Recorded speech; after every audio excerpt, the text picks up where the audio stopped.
Today, though, we are looking at what is philosophy. And most basically, this breaks down into two words, which translate as love and wisdom, philosophia. So to understand philosophy, we really need to have a good definition of these two terms. Now, interestingly, there's a lot of different kinds of love, as we are probably aware of. And the Greeks actually had 6 different words for love, or 6 kinds of love. We're going to look at 4 of them to see what kind of love philo is and what that means. So first we have a storge, which is a kind of familial love. It's a natural instinct love of a father to a child to a father, brother and sister, kind of natural family bond of love. Then you have an eros, which is a sexual and passionate love, that like erotic, passionate drive towards something. It's often sexually expressed. But interestingly, Socrates said that we needed to have, that our souls can have an erotic love for the divine beauty or form of beauty and goodness. So we can love in an erotic, sexual kind of way with our spirits, which is interesting, and we're not going to explore that now. Then you also have agape, which is actually, I think, the richest definition of love. This is an unconditional love that wants nothing in return.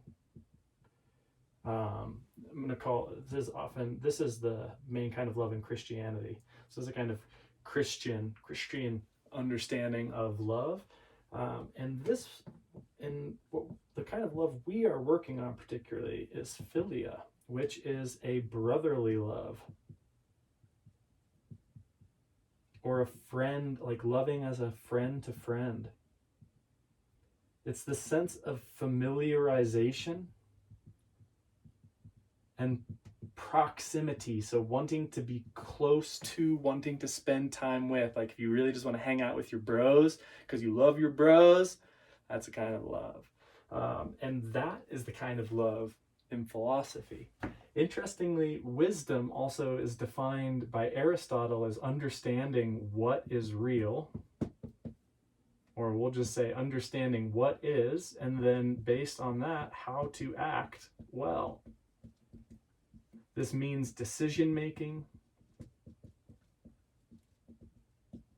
It kind of means a wise person is skillful in the big, meaningful aspects of their life. So it's not only knowing what to do or what is good, but also how to act well in relationship to that is wisdom. This is also connected to, after Socrates, epistemic humility, which just means that we are humble in the face of what we know and do not know. Socrates famously saying, "I know that I know nothing."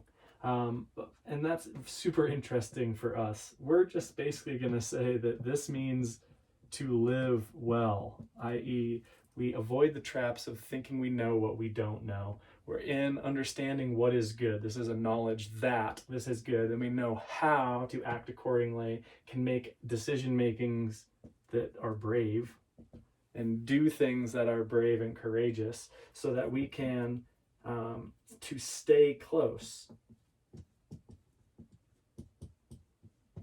like a brother or a friend, to the act or practice of living well. So that's what the word philosophy means.